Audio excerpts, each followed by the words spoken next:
अपनी 3.2 कल हो गई थी। अगला क्वेश्चन आता है अपने पास एग्जाम्पल 8।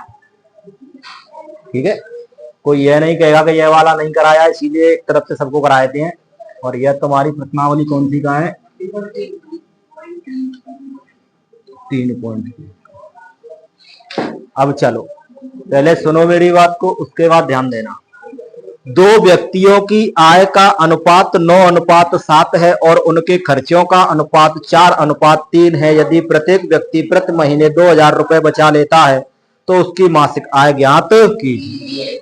तो पहले मेरी तरफ ध्यान दीजिए सभी बच्चे।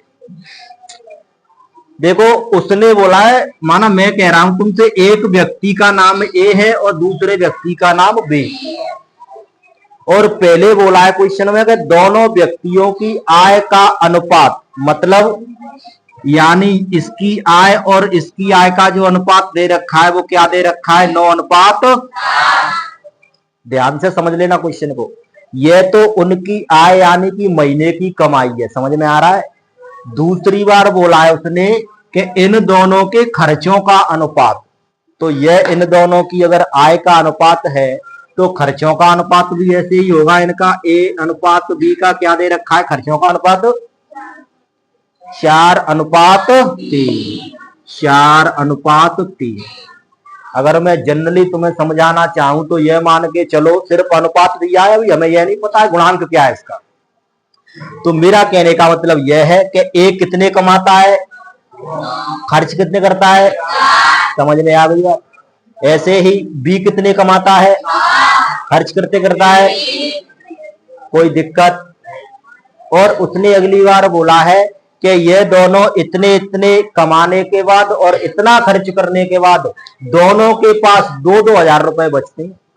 मेरा कहने का मतलब यह है कि किसी व्यक्ति ने 9 रुपए कमाए और 4 रुपए खर्च कर दिए, उसके बाद उसके पास कितने बचे?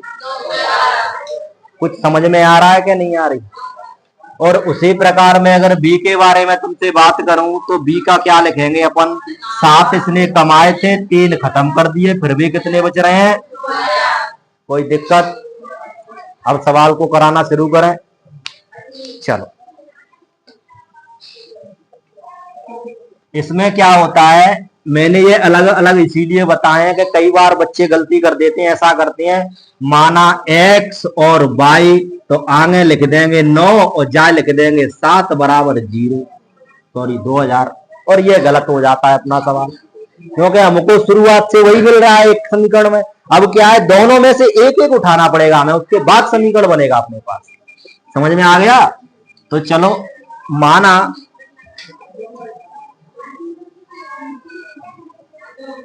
एक व्यक्ति की आय कितनी ले ली हमने? x, और जो दूसरे व्यक्ति की आय है उसको क्या ले लिया हमने? खर्च ले लो। और माना इस व्यक्ति का व्यय कितना है? 22 रुपए। कुछ समझ में आ रहा है? इसकी व्यय आय कितनी मानी है हमने? x रुपए, व्यय कितना माना है? तो मुझे बताना एक व्यक्ति के लिए, पहले वाले के लिए उसने कितना कमाया था? 9x। समझ में आ रहा है? और उसने खर्च कितना किया है और बचा कितना है उसके पास? बोलो, किसी बच्चे को दिक्कत नहीं है ना? उसी प्रकार दूसरी कंडीशन में क्या कह रहा है वो?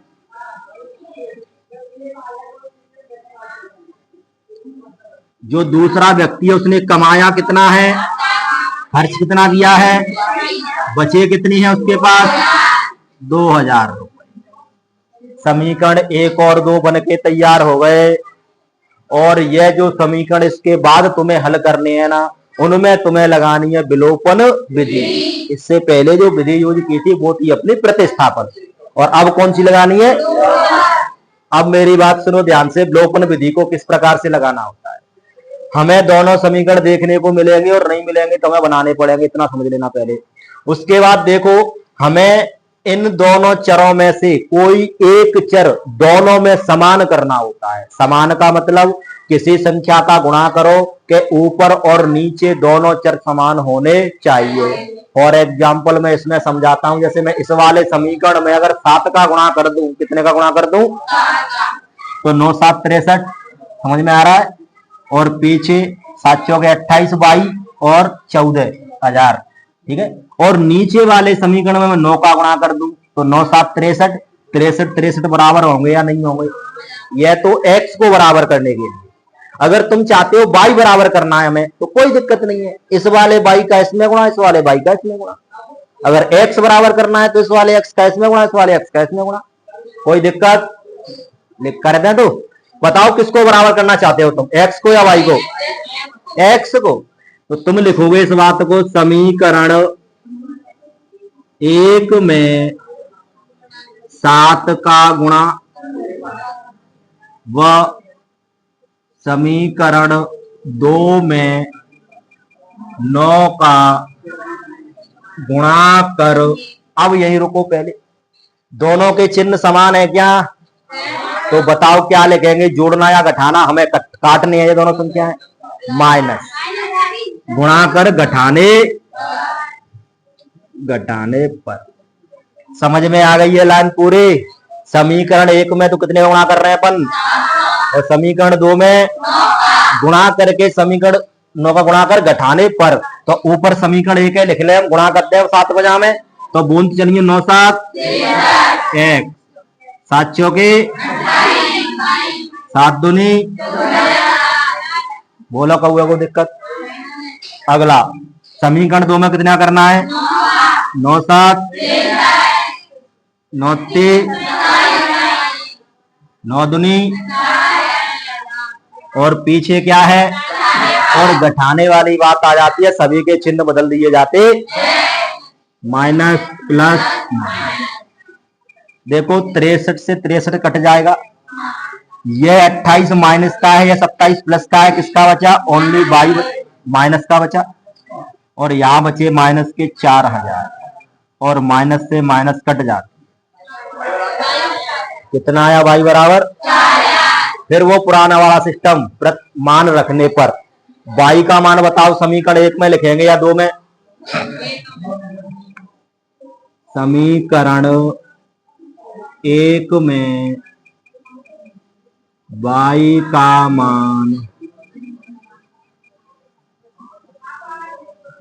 प्रतिस्थापित करने, अब यहां पे कर दूं मैं, देखो 9x माइनस 4 गुणा 4000 बराबर 2000, 4 चौक 16,000, माइनस के रहेंगे इधर, उधर ले जाओ, किसके हो जाएंगे, तो 2000 प्लस 16,000, टोटल काउंट करने के बाद कितने हो गए, और 18,000 में भाग कितने का जाएगा, तो अपने पास x का मान कितना आ गया। अब मैं तुम्हें बताना चाहूं, याद करो उस बात को जब मैंने तुमसे बोला था कि ये तो हमने लिया था क्या, आय। अगर मैं तुमसे पूछना चाहूं कि इस व्यक्ति की आय कितनी होगी, 18,000, क्योंकि x का गुणांक कितना है, 9। कितने कमाता है व्यक्ति, 18,000। तो पहले व्यक्ति की आय निकालेंगे तो 9 गुणा 2000, कितनी आय हो गई इसकी, 18,000। दूसरे व्यक्ति की आय निकालेंगे तो कितना हो जाएगा, 7x, यानी कि 7 गुणा 2000। बोलो कितना कमाता है दूसरा व्यक्ति, यह पहला और यह दूसरा व्यक्ति। अब मैं तुमसे यही पूछना चाहूं, इस बाई के बेस पर बताना कि इतने खर्च कितने किए थे। 4 का गुणा किससे करेंगे, तो कितने खर्च हो गए इसके, इसीलिए तो 2000 बच रहे थे इसके पास में। समझ में आ गया? तो इसका व्यय कितना हुआ है, यह तो हो गई इसकी आय, और व्यय कितना हुआ है इसका, 4 गुणा 4000 बराबर कितने होते हैं, बोलो समझने में कोई दिक्कत? अगर 3 गुणा 4000 करेंगे तो इधर इसने कितने खर्च कर दिए हैं भाई साहब ने, 12,000। समझ में आ गया? नोट कर लो।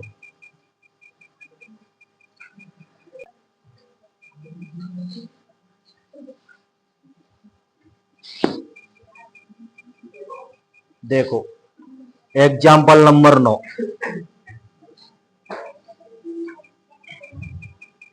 यह दे रखा है समीकरण 2x प्लस 3y बराबर 8 और दूसरा समीकरण है 4x प्लस 6y बराबर।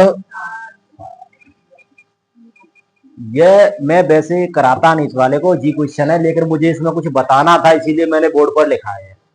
सबसे पहला काम तो रहता है अपना कि समीकरणों में गुणा करते हैं अपन संख्याओं का गुणा करने के लिए। अगर नहीं समझ में आए तो कोई बात नहीं है, अगर आ जाए तो बढ़िया बात है।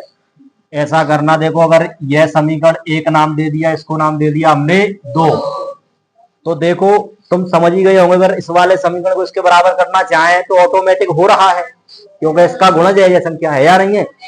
अगर मल्टीपल्स है तो गुणा करने पर बराबर हो जाते हैं, और मल्टीपल्स नहीं है तो इस एक्स का इसमें गुणा, इस एक्स का इसमें गुणा। तो यह वाली बात तो क्लियर हो गई।